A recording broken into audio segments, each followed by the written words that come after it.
sa John 3, 1-7. Ito po yung sinabi, there was a man of the Pharisees named Nicodemus, a ruler of the Jews.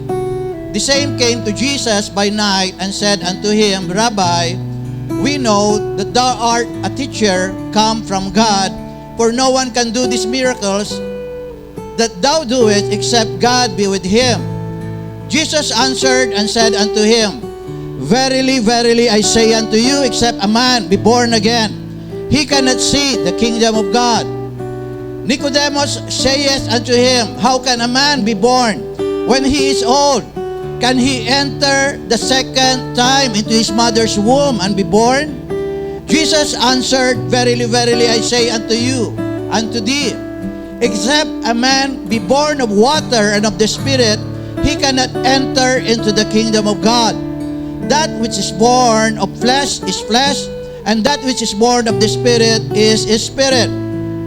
Marvel not that I said unto thee, you must be born again. At ang title po ng pag-aaralan po natin ay You Must Be Born Again. Okay? So, pwede na po tayong umupo. So, alam ko po, napakarami pong mga Kristiyano na hindi pa rin po alam ang meaning po ng born again.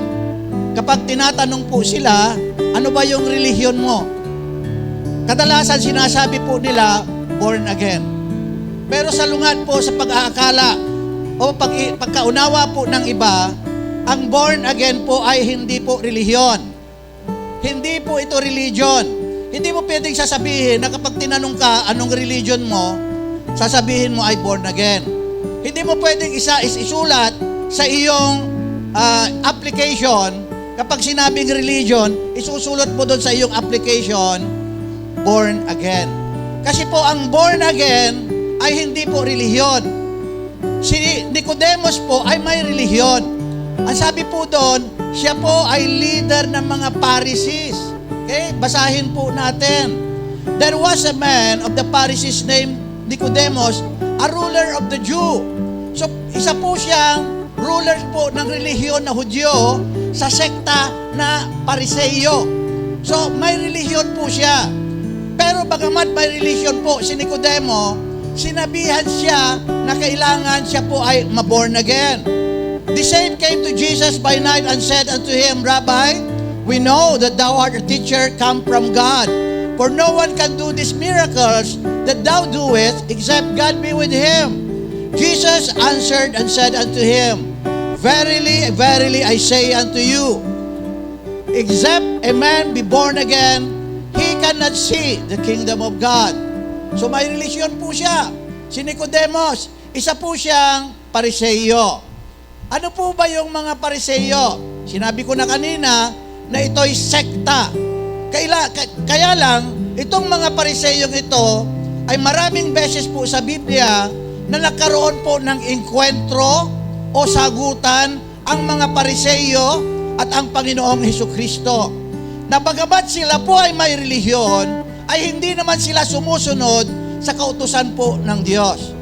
Sa Mark chapter 7, 6-8, ang sabi po doon, Isaiah was right in prophesying about you, you hypocrites. Tinatawag po ng Panginoong Jesucristo na yung mga Pariseyo ay mga hipokrito o mapagpaimbabaw. Bakit? Sabi ni Jesus Christ, for you obey the teachings of man rather than obeying the teachings of God. You have a clever way of disregarding the teachings of God only to obey your traditions. So mayroon daw silang pamamaraan para sundin yung kautusan ng tao, yung tradisyon po ng tao, higit pa sa pagsunod po sa utos po ng Diyos. At mayroon po sila pang enkwentro sa ating Panginoon. Sa Mateo chapter 23, basahin nyo na lang po yun. Ang haba po noon na tinawag po ng Panginoong Jesucristo na hipokrito ang mga Pariseyo. Okay? Bibigyan ko na lang kayo ng example, isang part. Sa verse 28, ang sabi ng Panginoon, kayong mga mapagpaimbabaw na sa paningin ng tao ay mga matutuwid, ngunit kayo ay punong-puno ng kasamaan sa iyong puso. Para kayong mga nicho ng ganda-ganda sa labas, ngunit ang loob ay mga buto na nabubulok. So ang haba po nung inkwentro. Andiyan pa po ba tayo? So yun po yung Pariseo. At sa pinakahuli, sila pa ang nagpapako sa ating Panginoon. Palalayain na sana ni Pilato si Jesus Christ kasi wala siyang nakitang kasalanan na kanyang ginawa to deserve death. Anong sinabi ng mga Pariseo? Pinasigaw yung mga tao, crucify Him, crucify Him. So may religion po ito, pero sinabihan na kailangan ma-born again. Maliban dito, bagamat pinuno siya ng relihiyong Hudyo, ay hindi niya naunawaan ang meaning po ng born again. So ang Pariseo is the master of the law. Nagmasteral po sila sa kautusan po ni Moses. Kaya lang, hindi niya naunawahan ang meaning po ng born again. John 3:4, Nicodemus saith unto him, How can a man be born when he is old? Can he enter the second time into his mother's womb and be born? Paano ang isang tao ay may papanganak na muli? Papasok na naman ba siya sa sinapupunan ng kanyang ina at para siya ay may panganak na muli? So iniisip niya yung natural birth. Natural birth ang iniisip niya na papasok na naman at may papanganak na muli. Pero hindi po yon. Okay? Sa verse 10 ay sinabi ng Panginoon, sumagot si Jesus at sa kanya ay sinabi, ikaw ang guro sa Israel at hindi mo nauunawa ang mga bagay na ito. Okay? So hindi nauunawa. Bagamat nagbabasa po siya ng salita po ng Diyos, hawak-hawak po nila ang Torah. Yung sinulat po ni Moses, hindi nila nauunawahan kasi hindi po sila born again. Kaya ginawa ng Panginoon, ipanaliliwanag niya ngayon yung meaning po ng born again. Okay, gusto niyong malaman kung ano ba talaga ang born again. Jesus answered, Verily, verily, I say unto you, unto thee, except a man be born of water and of the Spirit, he cannot enter into the kingdom of God. That which is born of the flesh is flesh, and that which is born of the Spirit is Spirit. Marvel not, huwag kayong magtaka, that I said unto you, you must be born again. So isip-isipin natin, except a man be born again, he cannot see the kingdom of God. So hindi lang si Nicodemus ang sinasabihan niya rito, kasi except a man is born again. Maliban na tao, ang tao ay maipanganak na muli, hindi siya papasok sa kaharian po ng langit. Ano ang explanation po ng Panginoon? Flesh is born of flesh. Ibig sabihin, kapag sinabing flesh, ipinanganak tayo sa ating mga magulang na laman. May laman po sila. Pinanganak tayo po sa laman. Ngayon, sabi ng Diyos, Spirit is born of the Spirit. Spirit, kailangan may panganak tayo sa tubig at sa Espiritu. You must be born of water and of the Spirit. Okay? So, unawahin natin kung ano po ba yung ibig sabihin ng born in water and born in the Spirit. Pero bago niyan, may tanong. Why did Jesus say Nicodemus and the rest of the people cannot enter the kingdom of God unless they are born again? Unawahin muna natin, bakit ba lahat ng tao ay kailangan ma-born again?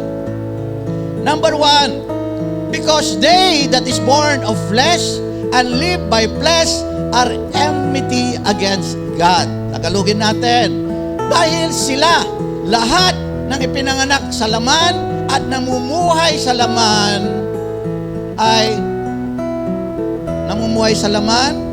namumuhay sa pakikipaggalit po sa Diyos.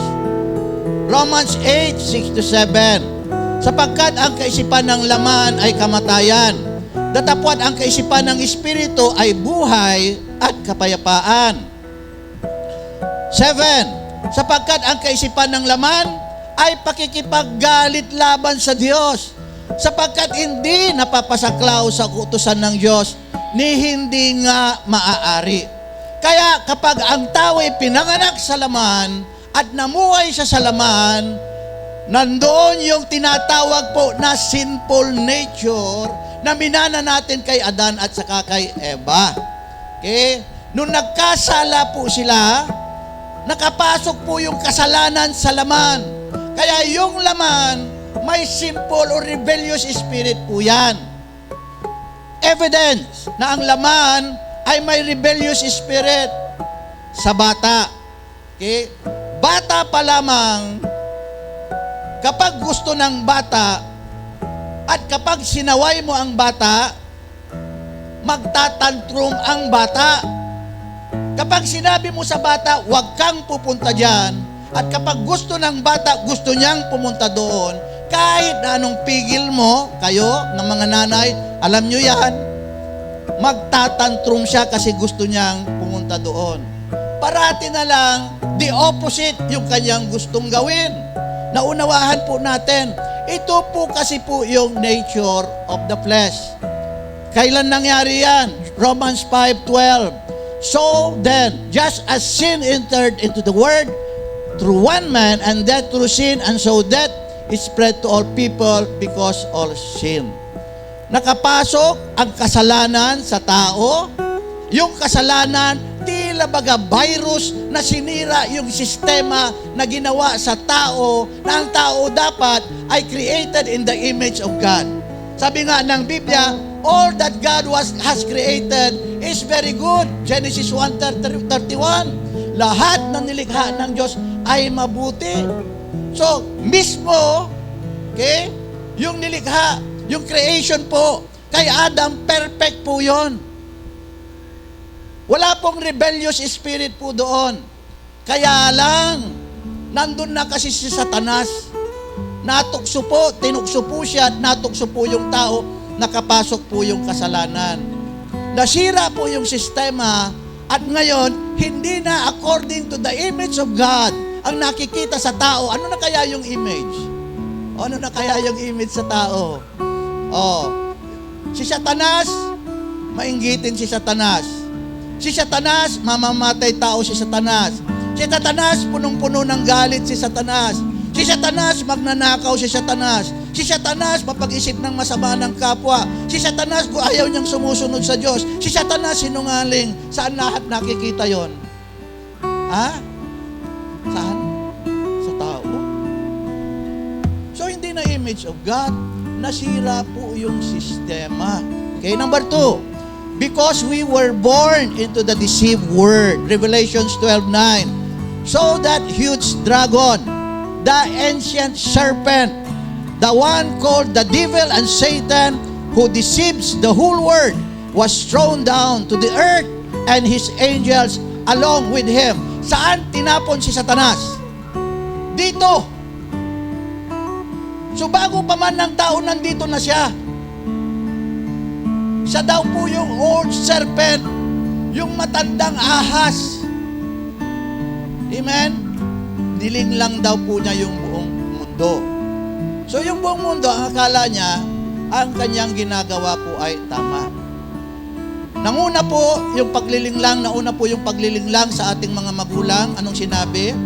May kautusan ng Diyos, you shall not eat the fruit of what is good and what is evil. You shall not eat the fruit of the tree of what is good and what is evil. Hindi po mansanas. For the day you eat of it, you shall surely die. Sa oras na kainin mo, yung bunga ng kalaman ng mabuti at masama, mamamatay ka. Anong sabi ni Satanas? Hindi totoo yan. Dahil alam ng Diyos na kapag kinain mo yan, magiging Diyos ka rin. Ano ang ibig sabihin? Ang meaning po ng Diyos is ruler. Yun po yun. Yan po yung meaning po ng Diyos na dapat yung namumuna sa buhay po natin. So parang sinasabi po ni Satanas, you shall be as gods. Ay, parang sinasabi, kainin mo na. Kasi pag kinain mo yan, you shall be as gods. Wala nang pakialam ang Diyos sa'yo. Magagawa mo kahit na anumang gusto mo. Wala nang bawal-bawal. You can do everything because you are God yourself. Amen? Nakuha ninyo? Kaya naglagay ang Diyos na kahit na isang utos kay Adan at saka kay Eva, bagamat binigyan po sila ng kalayaan to do everything they want, may kaisa-isang utos dahil gusto pa rin ng Diyos, i-recognize nila na ang Diyos pa rin ang kanilang master. Hindi sarili nila ang kanilang master. Isaiah 53 verse 6, all of us have wandered off like sheep, each of us had strayed off on his own path. Lahat daw po tayo ay nawala. Ano ba yung one? All of us have wandered off. Tayo po ay nawala, naglakbay. Okay? Bawat isa sa atin po ay nagkanya-kanya po daw po ng landas. Sabi ng Panginoon, I am the way. Pero sa tao daw po ay nagkanya-kanya po ng landas. Okay? Ang dami pong religion, di ba? So, nagkanya-kanya po ng landas. Almost all people made their own way to reach out God. Kanya-kanya po sila ng landas. Pero ang Diyos, siya ang nagbigay po sa atin ng pamamaraan para po tayo po ay manumbalik po sa Kanya. Kaya deceive. Okay? Kaya po deceive. Romans 10, 1-3. Okay? Nandun pa rin po tayo dahil na-deceive po ang buong mundo. Brothers and sisters, my heart's desire and prayer to God on behalf of my fellow Israelites is for their salvation, sabi ni Apostle Paul. For I can testify that they are zealous for God. Pag sinabing zealous for God, sila po ay masidihi sa paglilingkod po ng Diyos, but their zeal is not in line with the truth. For ignoring the righteousness that comes from God and seeking instead to establish their own righteousness, they did not submit to God's righteousness. So gumawa po sila ng kanilang sariling paraan to be right with God. Amen? Yung po yung mga Pariseo, yung po yung si Nicodemos, gumagawa po sila ng paraan. Okay? Gumagawa sila ng sarili nilang katotohanan. Proverbs 14:12, there is a way that seems right to a person, but the end thereof that leads to death. Kaya kapag deceive ka, hindi ka papayag na mali yung ginagawa mo. So how to be born again? So paano ba ma-born again? Okay, dito po. Number 1, believe in the Lord Jesus Christ that He is the provision of God for our salvation. Maniwala ka na ang Diyos ay nag-provide ng salvation sa pamamagitan ng ating Panginoong Jesucristo. Yung John chapter 3, nung sinabi, you shall all be born again, or unless a man is born again, he cannot enter into the kingdom of God. John chapter 3 po yun. Kaya kapag bumaba ka sa verse 16, John 3 verse 16, si Nicodemos pa rin po ang sinasabihan po rito. Sabi ng Panginoon, for God so loved the world that He gave His only begotten Son, that whoever believeth in Him should not perish, but have everlasting life. So ang pinakauna na dapat gawin ni Nicodemos, dahil hindi sila naniniwala sa ating Panginoong Jesucristo, bagamat may tila baga paniniwala ng konti dahil sa kanyang himala, pero hindi sila naniniwala na siya yung Savior, siya yung Messiah. Ang unang gawin na sinabi ng Jesus Christ, for God so loved the world that He gave His only begotten Son, that whoever believeth in Him shall not perish, and but have everlasting life. Kailangan maniwala siya. Kailangan maniwala muna tayo na ipinrovide ng Diyos ang Panginoong Jesucristo para sa ating pong kaligtasan. Number 2 is to accept Jesus as your Lord and Savior. So parang sinasabi kay Nicodemos, hindi sila naniniwala na siya yung Messiah. Hindi sila naniniwala na siya yung Master, yung Panginoon and Savior. You must accept Jesus Christ as your Lord and Savior. All of us. Acts 2:36, therefore, let all the house of Israel know assuredly, lahat ng mga tao, bahay ng Israel, that God had made the same Jesus whom you have crucified, both Lord and Christ. Okay? So ginawa ang Panginoong Jesucristo bilang Panginoon at Kristo o Messiah po sa wikang Griego. In the Bible, the term Messiah means anointed one and refers to a savior or liberator of a group of people. The term Lord means master. So, ibig sabihin, kailangan tanggapin natin si Jesus Christ bilang tagapagligtas natin na hindi natin kayang iligtas ang ating sarili. Kailangan i-recognize po natin yung sarili po natin na tayo po ay nagkasala. Sabi ng Biblia, 1 John 1:8, kung sinasabi mo na hindi ka nagkasala, sinasabi mo na sinungaling ang Diyos. Romans 3:23, for all have sinned and fall short of the glory of God. Gaano ka man kabuti, nagkasala ka. You always fall short of the glory of God and you cannot reach out God because you are a sinner. Makasalanan ka, how can you reach out? Reach out the Holy God. Naunawahan po natin. Kaya ang Diyos nag-provide po ng Savior. Abay, kung kaya pala natin iligtas yung sarili natin, bakit ba binigay si Jesus Christ? Bakit pa siya binayubay sa krus? Bakit pa siya sinampal? Bakit pa siya dinurahan? Bakit pa siya binambo? Bakit tiniis niya lahat ng hirap? Kaya niyo palang iligtas yung sarili niyo. Kailangan natin ng Savior. And the term Lord means master. Okay? Ang ibig sabihin naman ng Lord ay master. Okay, huwag yung kalilimutan po yan ha. Ang meaning po ng Lord is master. Bakit? Kasi sinabi ng Mateo 7:21, not everyone who calls to me, Lord, Lord, will enter the kingdom of heaven, but only those who do the will of my Father which is in heaven. Hindi lahat ng tumatawag sa akin ng Panginoon, Panginoon, ay papasok sa kaharian ng langit, kundi yaon lamang gumagawa ng kalooban ng Ama na nasa langit. Kasi nga, ang meaning po ng master, Lord ay master. Kaya sa Luke 6:46, sabi ng Panginoon, and why do you call me Lord, Lord, and do not the things which I say? Bakit mo ako tinatawag na Panginoon, Panginoon, ngunit hindi mo ginagawa ang aking sinasabi? Kasi nga, ang meaning ng Panginoon ay master. Okay? Number 3, how to be born again. Believe and follow God's word. Kailangan maniwala ka sa salita ng Diyos at sundin mo ito. 1 Peter 1:23, sabi ni Peter, being born again, not of corruptible seed, but incorruptible by the word of God, which liveth and abideth forever. Na na-born again daw po sila, hindi dahil sa corruptible seed, nasisirang binhi, ngunit doon sa hindi nasisirang binhi, ang salita po ng Diyos. Okay? Ngayon, sa salita ng Diyos, where in the Word of God that says we are born in water and in the Spirit? Na born again tayo, sabi ni Apostle Peter, dahil sa salita ng Diyos. Alangan namang nabasa mo na si King Solomon may 700 wives at 300 na babae na born again ka. Di ba? So may specific na nakalagay po sa Biblia na na-born again po sila in water and in Spirit.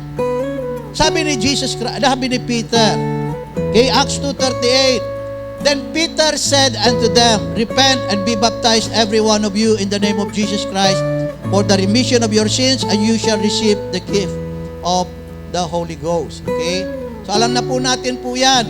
Repentance ay turning from to turning to. Turning from our old sinful ways to turning to following our Lord Jesus Christ. Ngayon, yung be baptized po doon, paano ba binabaptize po yung tao? Di ba, inilulubog sa tubig? Ngayon, may arguments po rito. Ang sabi nung iba, kasi nga may verse sa Biblia na sinabi ni Jesus Christ, you are cleansed by the Word. Okay? Sinabi ni Jesus Christ, you are cleansed by the Word. Kaya yung water daw po ay yung Word of God. Sinabi rin pa ng Ephesians 5:26 that we are cleansed by the Word. Okay? Nalinisan tayo sa pamamagitan ng salita. Kasi yung water daw po ay yung salita po ng Diyos. Yun daw po yung sinasabi po ng iba. Ang problema kasi po doon, may iba't ibang klase ng puso ng tao ang sinabi ng Panginoong Hesus para na nakikinig po ng salita po ng Diyos.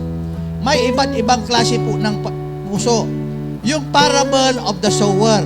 Yung unang klase ng puso, sabi po doon, yung seed ay yung salita po ng Diyos a seed fell unto the ground. Okay? Nahulog daw yung binhi, yung salita ng Diyos, doon po sa ground, sa tabi po ng daan. At in-explain ni Jesus Christ, ito po daw po yung mga nakarinig ng salita ng Diyos na hindi nila naunawahan at pagtalikod nila, nakalimutan nila yung kanilang narinig.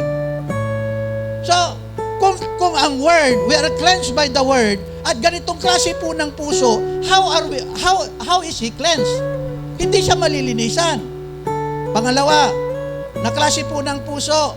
Yung klase po ng puso ay binhi na nahulog po sa stony ground. Okay? And in-explain ni Jesus Christ, ito po daw po yung tao na nakikinig ng salita po ng Diyos, tapos daw po ay sumibol kaagad yung binhin yun. Okay? Nagkauhay. Sumibol kaagad daw po, kaya lang po daw po ay walang ugat. Nung sumikat yung ulan, ay sumikat po yung araw, kaagad-agad din po siyang natuyot kasi nga walang ugat. So ito daw po yung mga tao na nakikinig po ng salita po ng Diyos na walang ugat. Kapag dumating po daw po yung bagyo, pagsubok po ng buhay at sila'y nainitan dahil sa pagsubok, apoy ng pagsubok, agad-agad daw po silang bumibigay. Kaya kung ang salita ng Diyos ay yung born in water, how are they being cleansed? Kapag ganoon, di ba walang chance? Kasi nga, agad-agad silang bumibigay. At yung pangatlong klase ay yung nahulog sa dawagan. Kapag yung salita ng Diyos, sinasabi nila, the Word of God represents the water that cleanses us, ito yung Word of God na nahulog daw po sa dawagan. Yung dawagan, damo. Kapag tumubo daw yung damo, yung mabuting butil na tumubo, na chuchok. Anong ibig sabihin? Ito daw yung mga tao na nakinig po ng salita ng Diyos. Pero yung cares, yung alalahanin sa mundong ito, yung pleasures of life, yung pagnanais na yumaman, na-choke daw po yung Word of God. So it doesn't cleanse at all. Kung ang salita ng Diyos ay yung tinutukoy na born in water, how can it cleanse? Kasi may iba't ibang klase ng puso ng tao na nakikinig ng salita po ng Diyos. Naunawahan niyo po. So ano ba talaga yung born in water po doon? Sa akin, ang born in water is the baptism. Bakit ko sinabi? Acts 22:16. Sinabi kay Apostle Paul, Acts 22:16, at ngayon, bakit ka tumitigil? Magtindig ka at ikaw ay magbautismo at hugasan mo ang iyong mga kasalanan na tumatawag sa kanyang pangalan. Hugasan mo ang iyong mga kasalanan. Sinabi ni Peter, repent and be baptized every one of you, and be baptized every one of you in the name of Jesus Christ for the remission of your sins, para malinisan ang iyong kasalanan. So parang isip-isipin mo, ang born in water talaga is yung baptism. Kasi ang baptism ay tanda po ng repentance. Ibig sabihin, kapag nag-repent ka, ang sign that you have repented is you are baptized in the name of Jesus Christ for the remission of your sins. So, you are born in water. Okay, ano pa?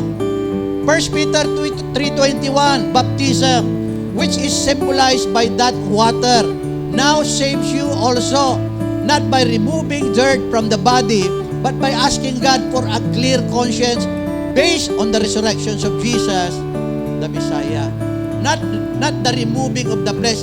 Hindi daw, nung nabautismuhan daw kayo, hindi daw sa paglilinis ng dumi ng katawan, kundi paglilinis para magkaroon tayo ng tamang konsensya, malinaw po na konsensya. Amen? Kapag nagsisi ka, nagpabaptize ka, malinis ka. Di ba? Kasi pinagsisihan mo yung kasalanan mo. Ano pa? Titus 3:5. Okay? Not by works of righteousness which we have done, but according to His mercy, He saves us by the washing. Ang meaning po ng washing sa Greek ay lotron. In Greek meaning bath or baptism of regeneration and renewing of the Holy Ghost. So, iparaphrase natin. kunin natin yung meaning ng washing na lotron. Okay? Not by works of righteousness which we have done, but according to His mercy, He saved us by baptism of regeneration. Amen? By baptism. So, yun talaga yung born in water. O, bahala na kayo. Basta sa akin, ang born in water, wala ka ng ibang makikitang explanation sa Biblia na you are baptized. Kasi ang meaning po ng baptize in Grego, sa wikang Grego, baptizo is immersion in water. Lahat kayo na nagpabaptize in the name of Jesus Christ, you are born in water. Amen? Ano pa? Desire to be nourished by the spiritual milk, the Word of God. So ang born again pala ay hindi natatapos sa baptism. Kailangan nagpapatuloy kasi ito daw po ay proseso. Ang born again is a process. Halimbawa, parang ipinanganak yan na bata. Pinanganak yung bata, hindi naman kaagad-agad yung bata ay tumatakbo. Hindi naman kaagad-agad yung bata ay marunong nang maglakad. Ang gagawin mo sa bata, hindi mo siya pagagalitan. Sasabihin mo, yung instruction ng Panginoon sa pamamagitan ng salita ng Diyos. Kaya tayo na nakatanggap po, we are born in water, kailangan nagpapatuloy tayo sa salita po ng Diyos. Kasi po, ito po yung spiritual nourishment po natin.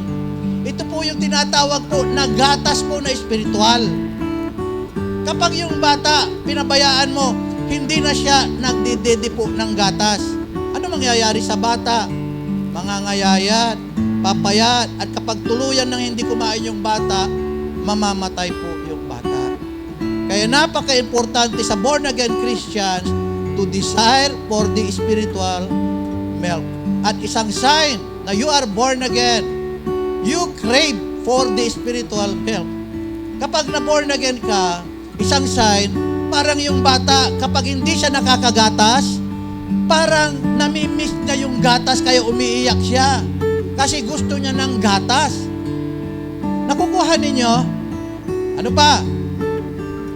Continue to grow spiritually until you reach the full maturity of faith in Jesus Christ. Okay? Acts 2:42. At sila'y nagsipanatiling matibay sa turo ng mga apostol at sa pagsasama-sama, sa pagputol-putol ng tinapay at sa mga pananalangin. Hinighlight ko po yung nagsipanatiling matibay.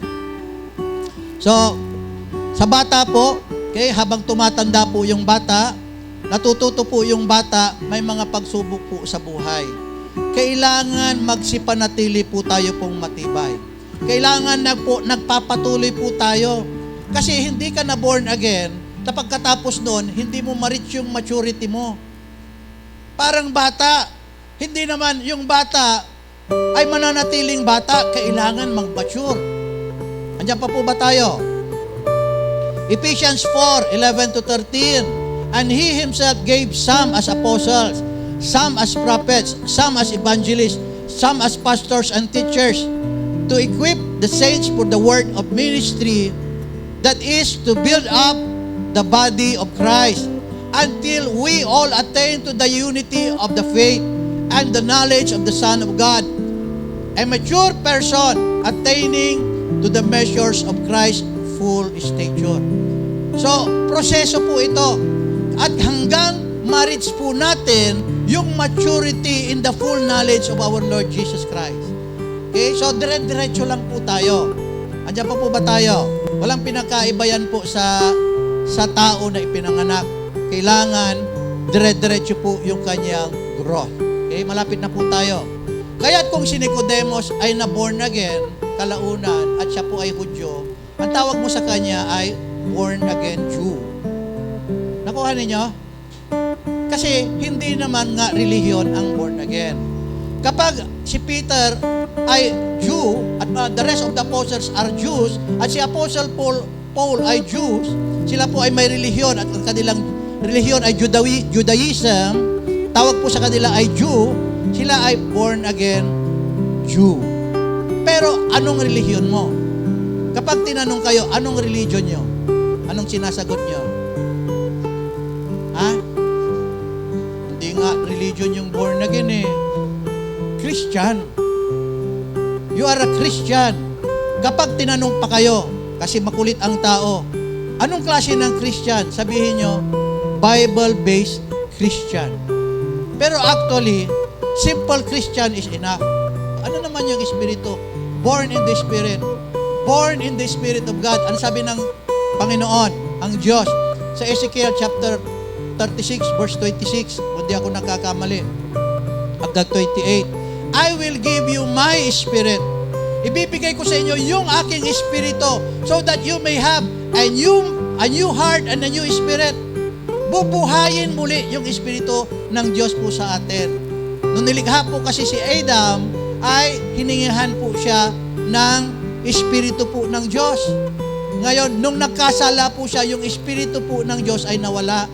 Kaya ang sabi po doon po sa binasa natin kanina, Titus 3:5, and renewing of the Holy Spirit. Ni-renew yung Spirit po natin. Okay? Conclusion na po tayo.